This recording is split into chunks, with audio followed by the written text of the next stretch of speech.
evening, ladies and gentlemen, and guten Abend, meine Damen und Herren, all your Fräuleins out there. My name is Dr. Ruth. Once again, it's time for It Is Normal, a talk show about human sexuality. Yes, if you think you have a kink or two, or you're a little bit this way or the other way, you are not alone in this world. Don't worry about it. Let's go to our first letter, which we have here from Susan K. Lipcott.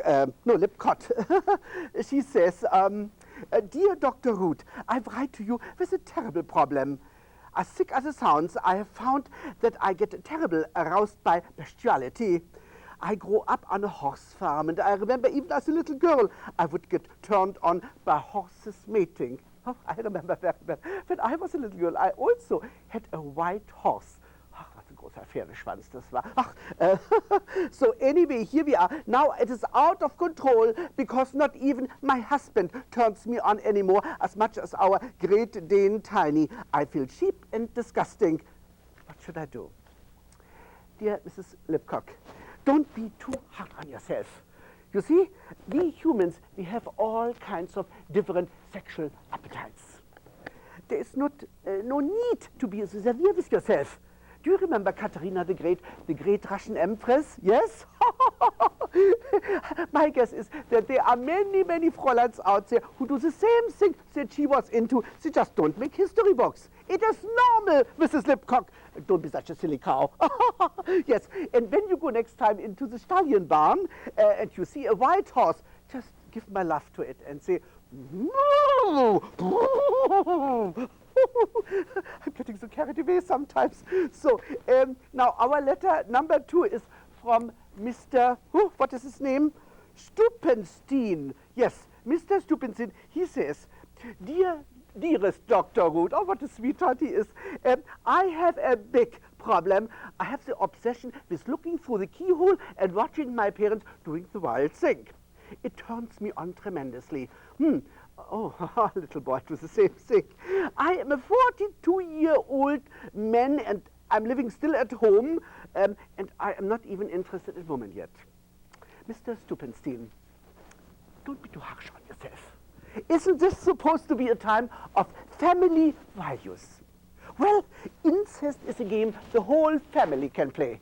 And don't we hear constantly people talking about quality time? Well, isn't that the best and most quality time a whole family can have? Yes. And next time when you are peeping through your keyhole again and you are seeing your parents are doing the nasty, just you go in and join them and promise me to be really a good and strong boy. And you know what I mean. Yes. And now our third letter. It goes to Tommy, I think it was. Oh, the sweet little Tommy. And he says, Dearest Dr. Root, can you help me, please? Oh, I have a problem. I'm very embarrassed about it. Since I was a small little boy, my parents used to spank me, and I would get terribly aroused with this.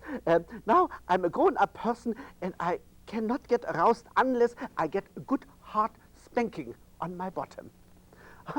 Even though it hurts. It seemed to me I really need it. What shall I do to get rid of this habit? Tommy, perhaps spanking makes you feel absolved from guilty or bad feelings you might have about sex? Does it make you feel free and happy afterwards? Or does sex make you feel dirty? If it doesn't, then you're not doing it right. You see, many people's motto is, they say, if it feels good, do it. But I say, do it until it feels good. Yes, Tommy. So, my friends, that is all the time we have today. And if you want to contact me, you can phone me. This is 1-800-ROOT-6. You can also write me a little old-fashioned love letter. You can come and visit me.